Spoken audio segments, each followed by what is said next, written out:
I think it's a really important thing. A lot of companies, even as much as a year ago, weren't thinking, well, we don't need commerce, especially in a B2B environment, right? That's changed drastically.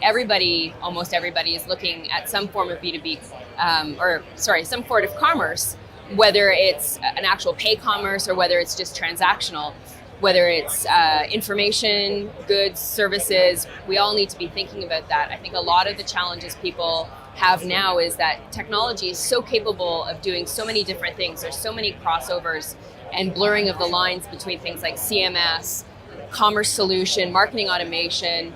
They're fighting for the glass. So part of the strategy is you have to look at what different elements are in your MarTech stack, which of them are handling content, and which one is going to own the glass. If it's going to be commerce, you absolutely have to make sure that the experience aligns with the rest that leads up to that transactional component.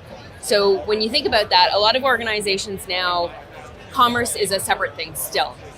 Marketing owns the MarTech, so the content management, digital asset management, and IT tends to own the commerce. And there's not this fluidity between the two. What you want to make sure is that from an overall strategy, it doesn't matter who owns the tech, that they're working in harmony with each other. So we can't do the Passover now where you used to have this beautiful experience choosing your solution, choosing your product, looking at services, and whether you're downloading a manual, buying a canoe, and then all of a sudden, as soon as you hit, I'm ready to go, and whether that's buy, whether that's complete, whether that's download, all of a sudden it turns into this disastrous experience, really choppy, old school, and it needs to be linear. Omni-channel is something that is pervasive, and you need to make sure that your commerce solution and experience is aligned with your in-person experience, brick and mortar, as well as all the other components along the stage. So really looking at the journey and the personas and understanding what content is needed where and what's happening will allow people to include the different elements of their commerce component. Again, whether it's financially transactional or simply a download.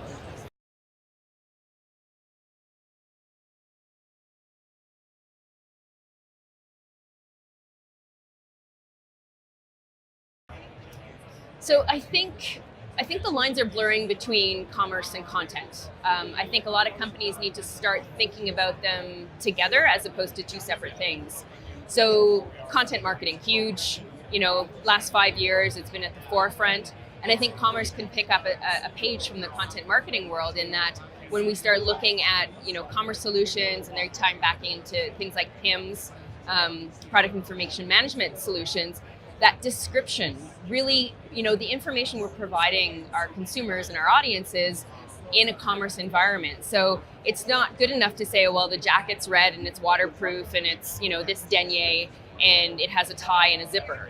You're creating an experience within that description. So again, I think taking a page out of the content marketing world and the commerce world and putting it into being more descriptive, being more marketing, like telling a story within the commerce environment. I think it's also from an asset type. So we saw some great things here yesterday with virtual, with the running shoe and it blowing up and the different components. Being able to tie in that experience from a commerce perspective where you can look at a wall, hold up your phone and go, oh, you know what? They don't have that one in my size, but they have that one in my size, right? Or this is a price, and being able to do a comparison. So again, different type of video, interactive, virtual reality, augmented reality, all of those different types of experiences have to happen in commerce as well. And I think just not saying, oh, well, commerce is lagging. We can't get them off the hook anymore. It's been around long enough that it really needs to catch up from an experiential perspective. So leaning more on the marketing side and not just the transactional side.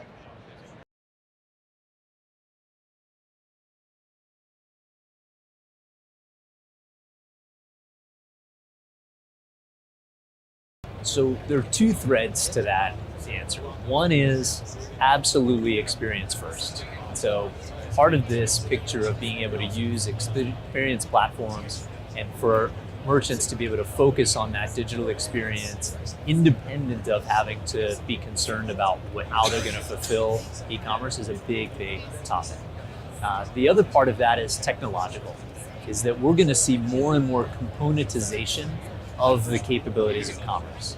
And so we have intentionally built a platform so that it acts much more like microservices for fulfillment of customer actions, product actions, order actions, and even fulfillment that can feel like discrete components when they tie into that digital experience. And I think that's the future that we'll see, is that best of breed will actually be best of breed components fitting into an experience where you'll have an AEM driving the overall experience for brand, design, layout, content, and collateral, and you'll have the microservices of commerce fulfilling each of the actions in order to drive the consumer to fulfill and execute a payment.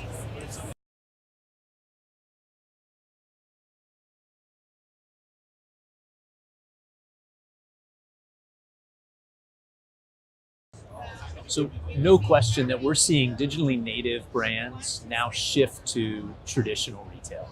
Right? As they've grown, their businesses are getting complex, and they're wanting to introduce the brand experience that happens face to face.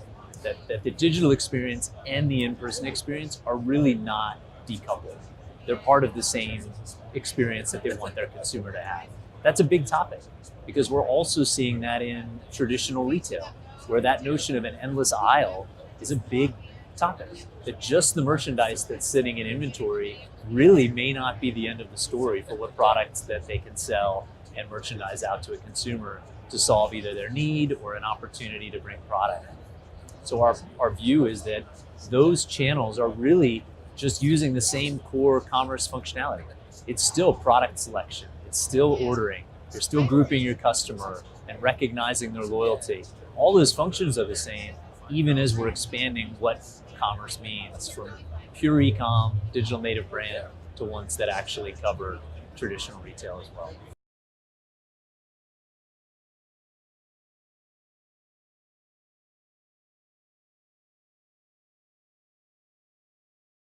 Yeah, so BigCommerce is absolutely focused on the experience market, and part of that picture is the clients of ours and the brands that are building and developing high-end consumer experiences, whether those are digital, that may be related to their product, that may be related to their brand. We're allowing them to continue to invest their dollars there instead of having to invest their dollars in raw infrastructure, upgrades, hosting, and management of the commerce portion of their application. And so it's really unlocking that ability for them to focus on the part of their brand that they should, right? Which is the actual digital experience.